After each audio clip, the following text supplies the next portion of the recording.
Olá, protéticos incríveis da internet!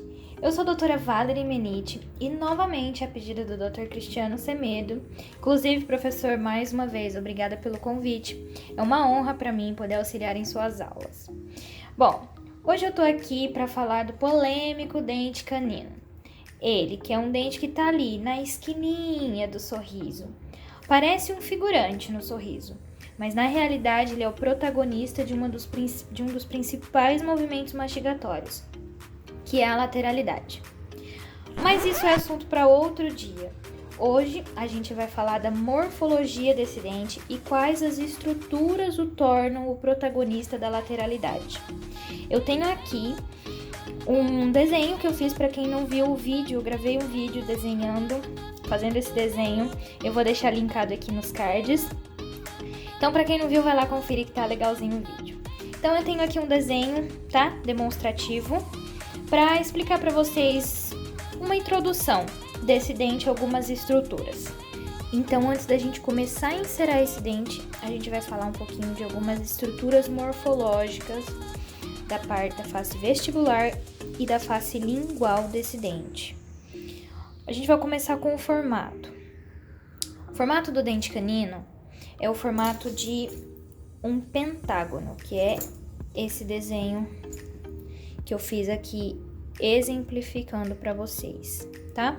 É basicamente o formato de um pentágono, tá? Sabendo disso, a gente já vai conseguir já transferir para o modelo as dimensões desse dente, tá?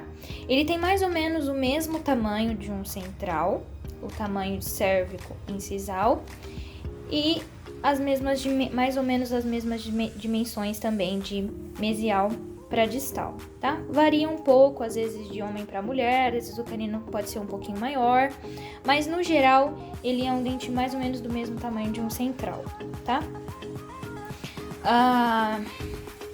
Primeira das estruturas que a gente vai falar é o ponto de contato, tá? O ponto de contato de um canino, ele é mais cervical, tá? Os pontos de contato entre centrais são mais incisal, entre lateral e central são um pouquinho mais para cima e dos caninos são mais para cervical, tá? Já passam ali do meio para cervical, próximo à ponta ali da papila. E o ponto de contato entre os pré-molares também é um ponto de contato mais cervical ainda, tá?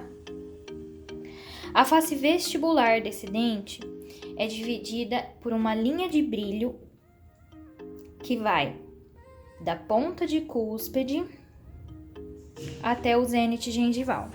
Para quem não sabe o que é zênite gengival, é o ponto mais alto da cervical de um dente, antes da gengiva livre. Então, essa linha de brilho que divide as duas faces da face vestibular, essa é uma linha de brilho que vai do zênite gengival, do zênite, até a ponta de cúspide do dente, certo? Quando a gente olha numa visão frontal, no sorriso, a gente olha esse dente no sorriso, o que a gente enxerga é a parte mesial, essa parte mesial. Essa parte distal fica escondida. Justamente por isso esse dentinho é, na minha opinião, um dos mais difíceis de inserar. Para quem tá começando a inserar, para quem tá aprendendo anatomia e morfologia agora, é um dos dentes mais complicados de inserar e de entender. Justamente por isso, ele tá ali na curvinha, uma face é uma face que aparece no sorriso e a outra fica escondida. Eu vou exemplificar desenhando no meu modelo. Ó, zênite gengival, vou passar essa linha de brilho. É uma linha de brilho curva. Ó, como vocês podem ver, ela faz uma curva, certo? Ela sai do zênite à ponta de cúspide fazendo uma curva, certo? Quando a gente olha no sorriso, olha lá, a gente consegue ver a linha que eu tracei, que é a da linha de brilho, né? E daqui pra cá a gente vê no sorriso. Daqui pra cá a gente não vê. É a parte escondida do canino. Apesar de ser uma parte escondida, é uma das principais partes, ok? Bom, segundo tópico que a gente vai falar. Por causa dessa linha de brilho, que divide a face vestibular em duas, a face mesial, essa parte mesial, é menor do que a distal, certo? E por palatina, a gente também tem essa divisão.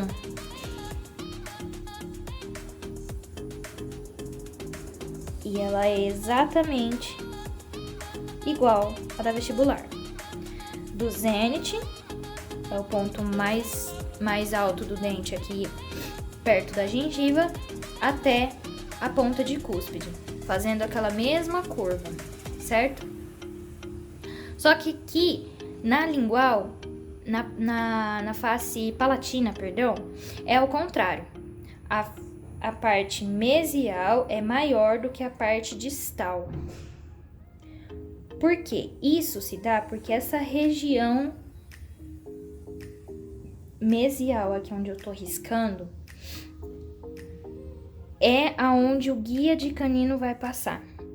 É aonde o canino inferior vai escorregar no canino superior, fazendo esse movimento mastigatório, que é a lateralidade. Então, é justamente nessa regiãozinha aqui desse dente que faz ele ser o protagonista da lateralidade. Agora, por uma visão vestibular, segundo o nosso querido professor Hilton Richieri, para quem não conhece o Hilton Richieri, eu vou deixar o Instagram dele aqui no bloco de informações desse vídeo. Ele tem bastante live, muito legal. Ele é um cara incrível, pra mim ele é fera. Então, pra quem não conhece o Hilton Richieri, vão conhecer, vale muito a pena. Ele tem um livro muito incrível também de anatomia e escultura dental, mas ele ensina a escultura regressiva. Bom, então vamos lá. Segundo o nosso querido professor Hilton Richieri, a face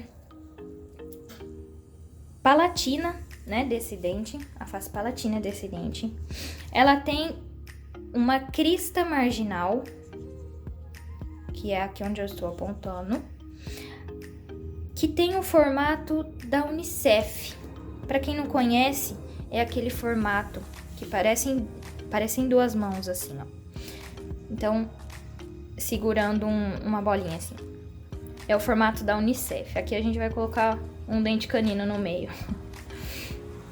Então, as cristas marginais desse dente, para ficar fácil, né, da gente, e didático até pra gente identificar o formato dessas cristas marginais, é esse formato aqui da Unicef, certo?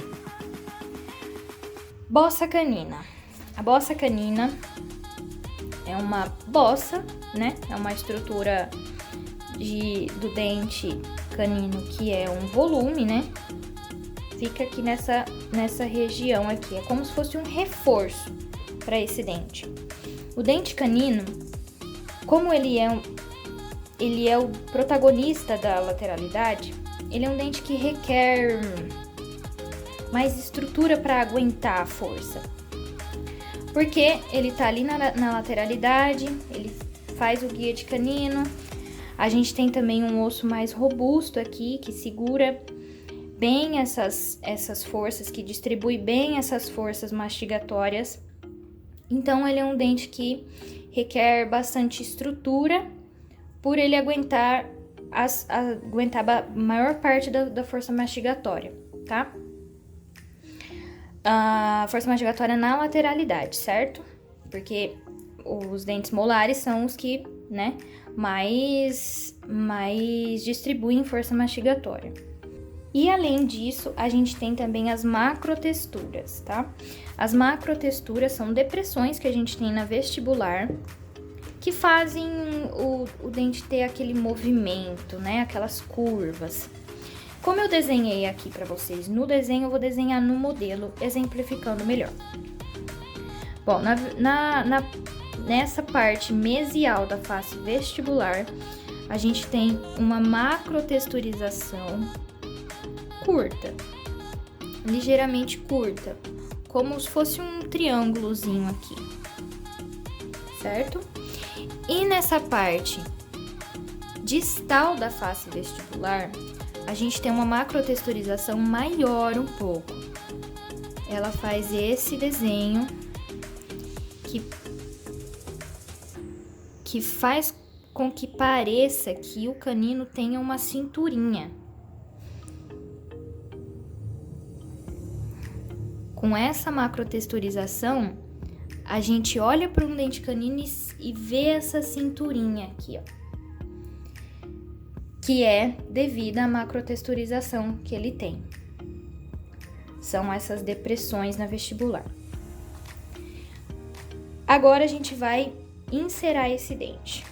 Eu já tenho encerado em amarelo esse central e o lateral. Agora a gente vai encerar juntos o canino. Bom, vamos começar adicionando cera aqui. Eu vou acelerar o vídeo para não ficar muito longo e conforme a gente for chegando nas estruturas importantes, eu pauso e volto aqui para falar com vocês, ok? Então, vou acelerar a partir de agora.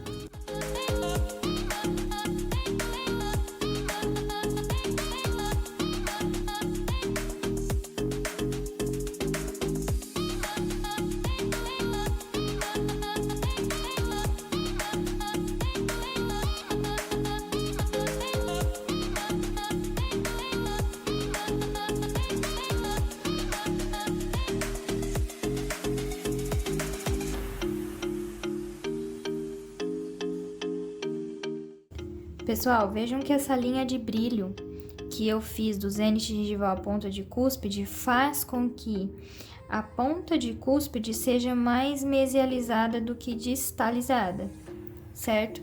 Então, aqui, essa aresta distal, ela é menor do que a aresta... a aresta mesial é menor do que essa aresta distal.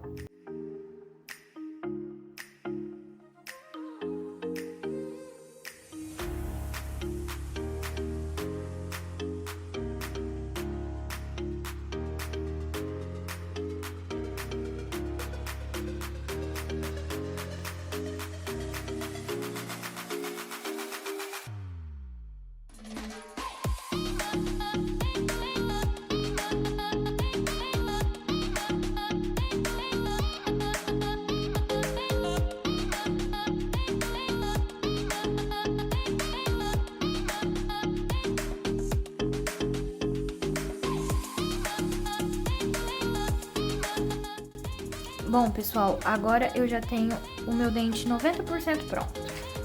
Eu vou desenhar na cera desse dente as macrotexturas para ficar mais didático aí para vocês conseguirem enxergar o que eu tô fazendo. Vou desenhar também o símbolo da Unicef aqui na palatina e depois a gente vai conferir essa linha de brilho que eu falei. Vamos lá.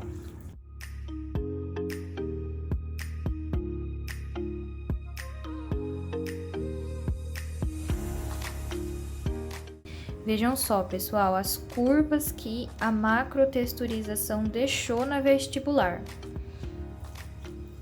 E essa impressão dessa cinturinha ali na distal do canino.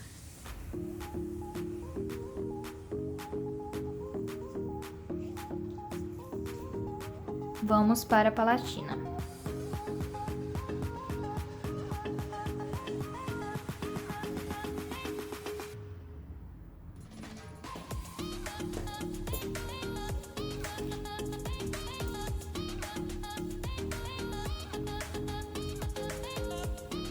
Eu vou tirar um pouco de volume, né?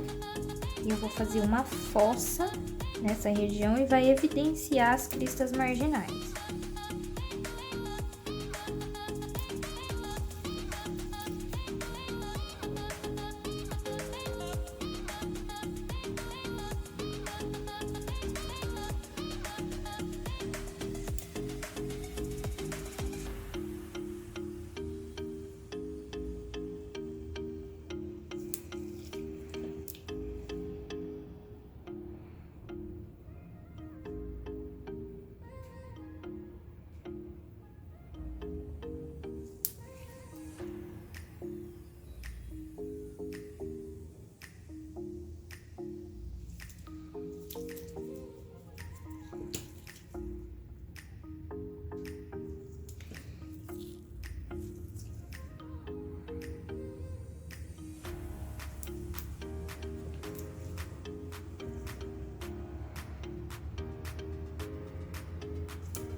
Bom, pessoal, nosso dente canino agora já está pronto. Agora vamos tirar a prova. Se o volume que eu dei tá certo, essa linha de brilho que eu fiz no vestibular tá realmente dividindo ela em uma parte visível no sorriso e uma parte não visível no sorriso. Se as minhas cristas marginais aqui na palatina estão realmente nesse formato da Unicef. Então, vamos nessa.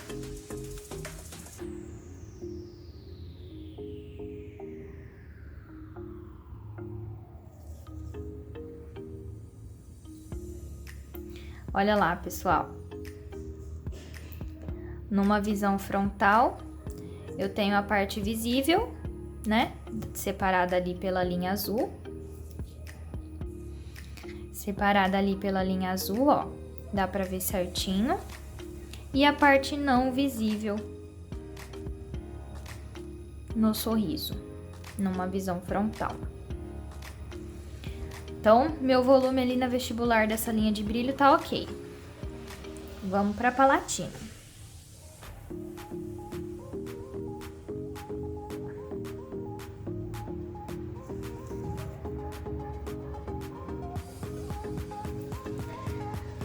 Olha lá o formato das minhas cristas marginais. Em um formato do símbolo da Unicef.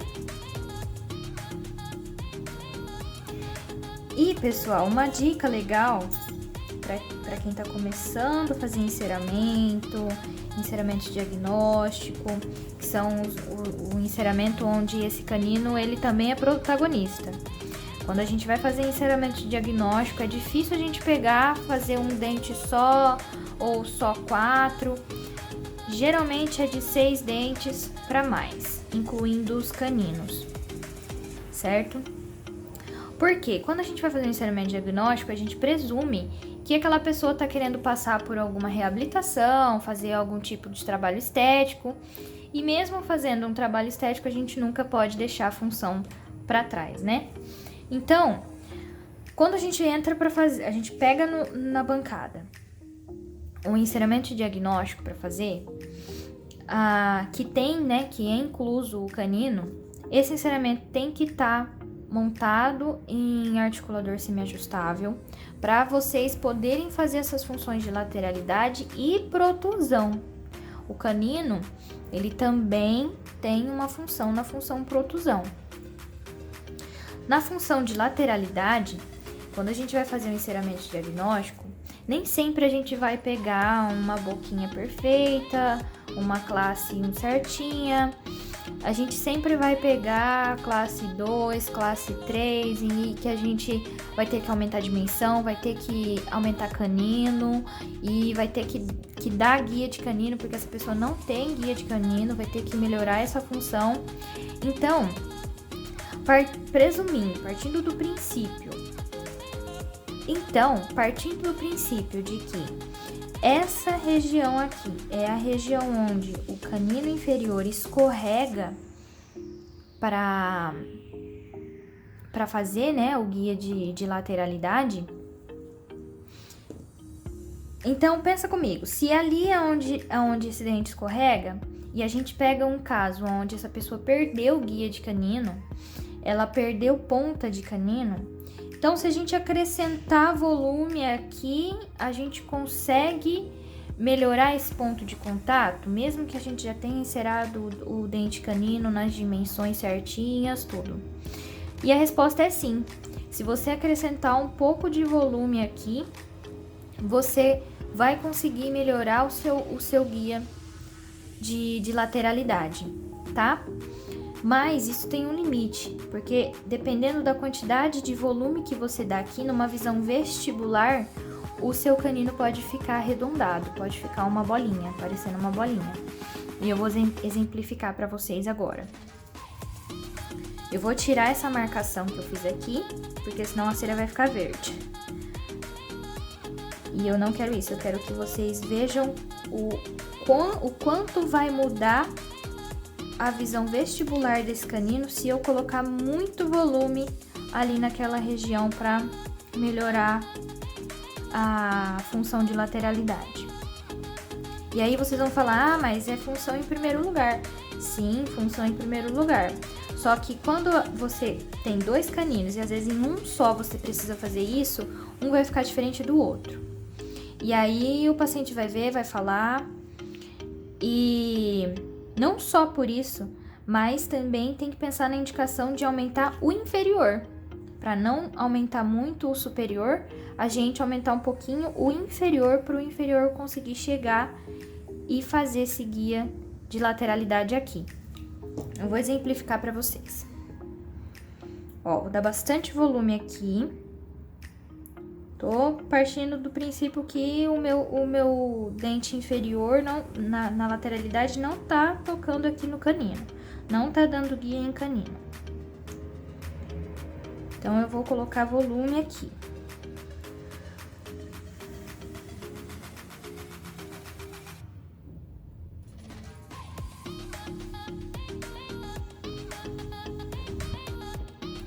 Vejam que eu coloquei volume só ali onde eu desenhei. Vamos lá. Olha só como numa visão frontal, esse dente ficou praticamente que sem a meia ali do lateral. Ele ficou parecendo uma bolinha, numa visão vestibular. Diferente do outro, certo? Deixa eu pegar uma forma que não faça tanta sombra. Ó, o canino adjacente, ó, a gente tem uma aresta, aqui a aresta mesial, que faz uma meia aqui com o meu lateral. E no outro, onde a gente acrescentou muito volume, a gente perdeu isso, a gente perdeu essa aresta e perdemos essa meia, tá? A gente perdeu essa meia aqui por causa dessa quantidade de volume que demos. Então, ficar atento a isso. A gente pode sim dar volume ali naquela região quando a gente quer melhorar o ponto de contato ali na lateralidade, mas tem seus limites, certo? Vai chegar um ponto em que você vai ter que acrescentar no inferior para você não comprometer a estética desse canino, ok? Vou tirar o volume aqui, vamos voltar a ser aquele canino.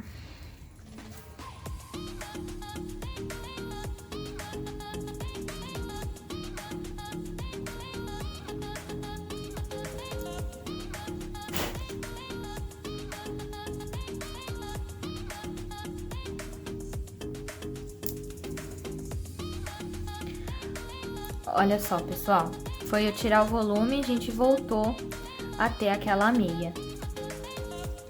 Falta tirar um pouquinho mais.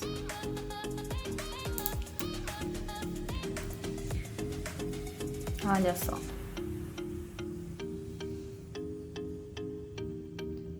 Voltamos a ter aquela meia.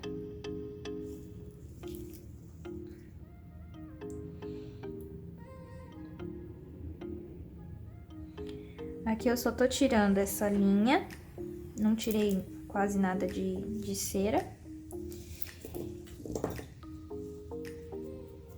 E eu vou deixar um plus pra vocês aqui nesse vídeo. Eu vou dar uma dica de polimento da sua cera. Eu fiz um vídeo de enceramento e eu não falei do polimento. Depois eu fiquei pensando e falei, ah, essa é a oportunidade de eu falar do polimento.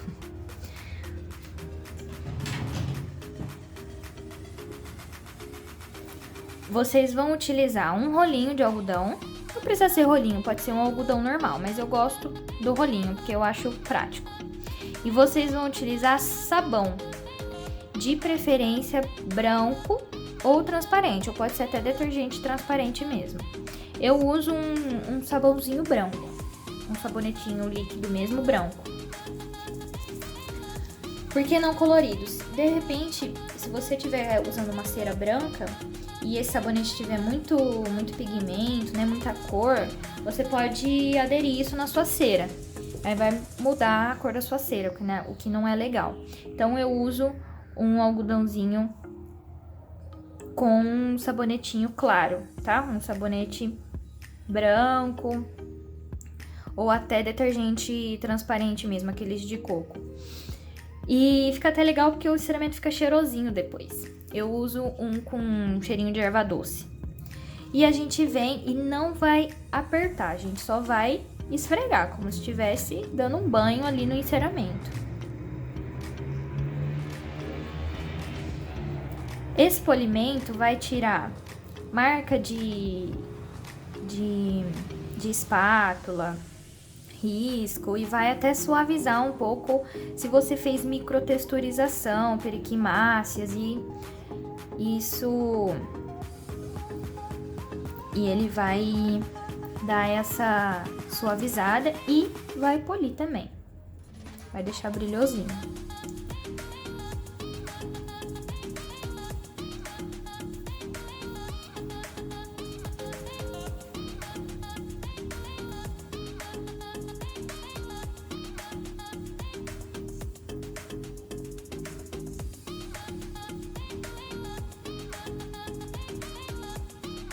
Eu venho tirando o excesso do sabonetinho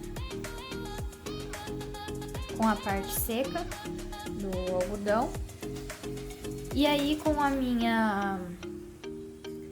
com o meu pincelzinho aqui, eu venho só tirando o que ficou entre as ameias ali do sabonete.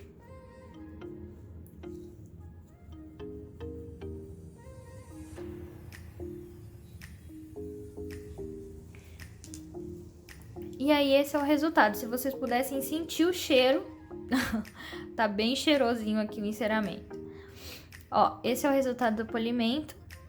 Você não desgasta o seu enceramento, você pule e suaviza as marcações de texturização e de espátula.